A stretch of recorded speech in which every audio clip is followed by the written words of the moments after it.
Каждое лето я с мамой, младшими братом и сестрой проводила каникулы в Ленинградской области. Так было и в 1941 году, когда мне исполнилось 14 лет. Объявление о войне из динамика радиоприемника прозвучало, как гром с ясного неба. Страна давно жила в тревоге, но мы все надеялись, что до войны с гитлеровской Германией не дойдет. Не посмеют фашисты напасть на самую большую страну в мире. Мой отец в те дни уже ушел из Ленинграда на фронт, но еще верилось, что война вот-вот закончится где-то у самой границы.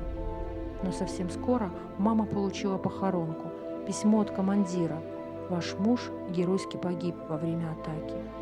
И я решила мстить за отца. Книга рассказов Игоря Носова познакомит современного читателя с юными героями Великой Отечественной войны. До войны почти каждый из них жил в своей семье, окруженный заботой и лаской родителей, и не думал о том, что будет завтра.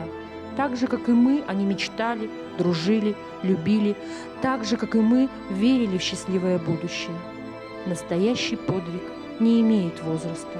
В этой книге собраны рассказы о мальчишках и девчонках, детство которых оборвала Великая Отечественная война. Школу им заменили партизанские отряды, а беззаботные игры во дворах превратились в жестокие столкновения с врагом.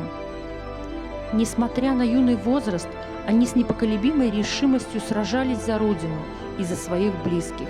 Ребята стойко переносили все тяготы войны. Вчерашние школьники становились партизанскими связными и разведчиками. 17 имен из 1000 тех, кто по праву заслужил звание юного героя, 17 подвигов, приблизивших победу.